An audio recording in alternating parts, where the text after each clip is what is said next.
지금 대한민국은요, 경제 위기라는 말이 부족할 정도로 심각한 상황입니다. 자영업자는 폐업을 하고 기업은 돈이 말라가고 있습니다. 그런데 참 이상하지 않습니까? 나라 경제는 죽어가는데 왜 서울 아파트 값은 신고가를 찍었을까요? 이 기이한 현상의 범인은요, 잘못된 돈의 흐름입니다. 지난 몇 년간 위기를 막겠다면서 푼 막대한 돈들, 막대한 유동성, 그 돈이 우리 기업과 월급쟁이들의 주머니로 들어갔을까요? 전부 은행을 타고 부동산이라고 하는 블랙홀로 빨려 들어갔습니다. 오죽하면 이창용 하는 총재께서 충격적인 발언을 했습니다. 환율이 1,500원을 넘보는 건 해외 주식을 사는 국민들 탓이다. 돈이 부동산에만 지금 갇혀서 더 이상 국내 기업에는 투자할 매력이 없다라는 것을 하는 총재 스스로 자백한 꼴입니다. 돈이 돌아야지 경제가 사는 건데요, 이것을 지금 국민 탓을 하고 있는 거죠. 너무나도 답답한 해석이 아닐 수 없습니다. 완전 헛다리 짚은 거 아닌가 이렇게 생각이 듭니다.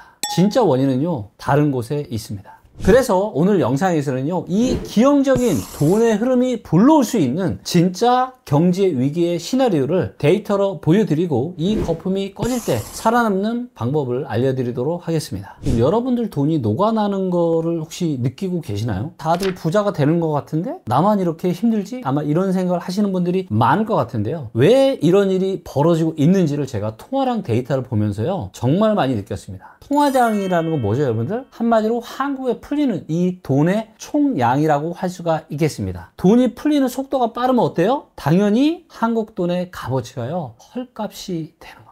그런데 풀리는 통화량으로 봤을 때 한국의 이익 원화 가치가 왜 이렇게 녹아내리는지, 그리고 이로 인해서 주식이나 부동산 가격이 정말로 진정되기 쉽지 않은 이유이기도 한데요. 그러면 실제 이 통화량 데이터를 보면서 설명을 드려보도록 하겠습니다. 자, 이 차트를 보시면요, 이게 이제 보라색이 M2 통화량, 그 다음에 이 주황색이 M1 통화량이라고 하는 겁니다. M1 통화량은 이제 협의의 통화, M2 통화량은 광의의 통화라고 하는 건데, 쉽게 말씀드려서 지금 시중의 이동성이 얼마나 많이 풀리고 있느냐를 보여주는 겁니다. 생각을 해보세요. 부동산의 총량은요, 거의 정해져 있습니다. 그런데 돈의 총량은 계속해서 오릅니다. 돈의 총량이 계속해서 오르면 오르는 거 대비해서 부동산 가격이 올라야 될까요? 떨어져야 될까요? 당연히 올라가는 거죠. 이거는 부동산 가격이 올라가는 게 아니라 돈의 가치가 녹아내리는 겁니다. 그래서 돈이 얼마나 많이 풀리고 있는지, 그리고 이 풀리는 돈의 속도가 얼마나 빠른지 느른지를 보시는 게 굉장히 중요한데요, 2006년이 M2 통화량이요, 1000조였습니다. 지금은 4448조 정도 됩니다. 돈의 총량이 지난 20년 동안 몇 배 늘어난 거죠? 4.4배 정도 돈의 총량이 증가한 겁니다. 10억짜리 아파트가 44억 되는 겁니다.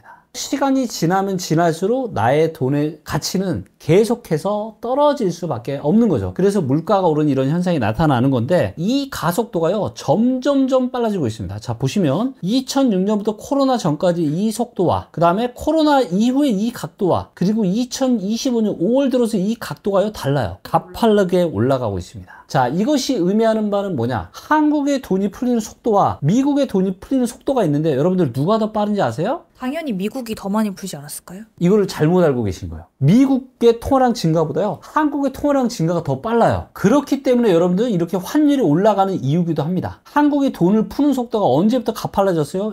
코로나 때부터 가팔라졌잖아요. 조금 지나고 나서부터 환율이 계속해서 우상향을 하고 있습니다. 이 돈이 기업 시장으로 들어간 게 아니라 전부 다 부동산 시장으로 몰리게 된 겁니다. 미국 주식, 그리고 얼마 전까지 코인 시장 호황으로 인해서 영 리치들이 굉장히 많아졌죠. 그래서 정부의 부동산 정책과 더불어서 이런 많아지는 영 리치, 이분들이 대한민국 고가 시장의 수요자가 되어서 말도 못할 정도로 엄청나게 끌어올렸던 겁니다. 내 돈이 지금 녹아내리기 전에 빨리 지금 집 사고 주식 사서 부자 되자, 이런 생각을 하시는 분들이 굉장히 많아지고 있는 것 같습니다. 그런 분들의 견해대로 지금의 주식 시장이 조금 더 올라갈 수도 있는 이런 가능성이 저도 어느 정도는 있다라고 생각합니다. 하지만 주의해야 될 부분들도 저는 눈에 많이 보이는데요, 첫 번째 제가 말씀드릴 내용은 뭐냐? 신용잔고가 너무나도 많다라는 겁니다. 이 까만색 선이요, 신용잔고를 보여주는 겁니다. 코로나 때 사상 최고치가 얼마였냐? 25조가 약간 넘었습니다. 그리고 이전에 주식시장 고점 찍고 이렇게 떨어지는 거 보이시죠? 이 초록색이 주가 차트거든요. 그래서 신용잔고가 이렇게 줄어들면서 주식이 떨어졌는데 25조 정도였고요. 그런데 지금은 신용잔고가 얼마냐? 거의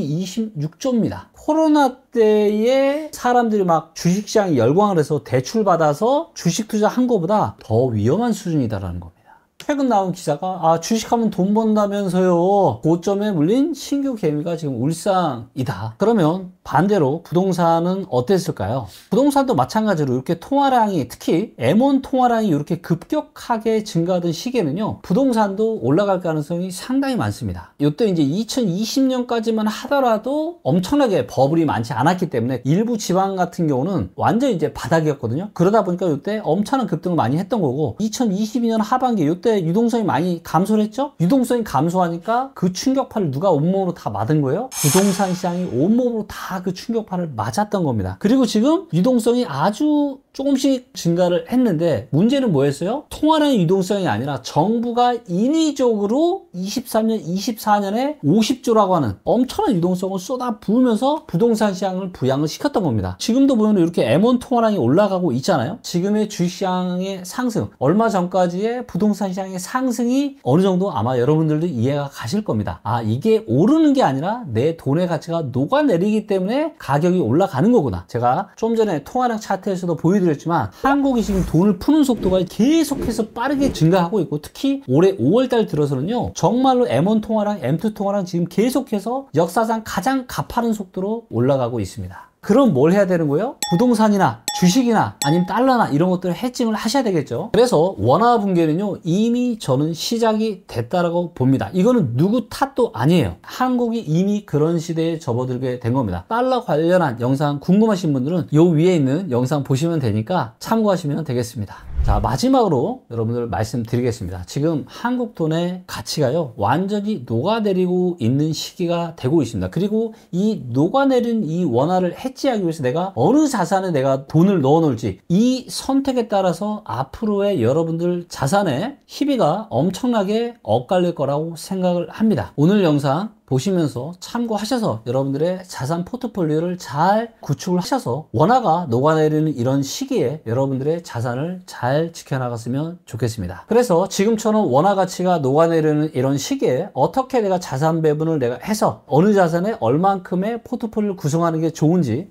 궁금하신 분들은 아래 고정 댓글을 참고하시면 되겠습니다. 저희 리치고는 앞으로도 부동산, 금융과 관련된 발빠르고 좋은 정보로 여러분들께 도움이 되도록 하겠습니다. 여러분들의 좋아요와 구독, 댓글은 항상 큰 힘이 되고 있습니다. 감사합니다.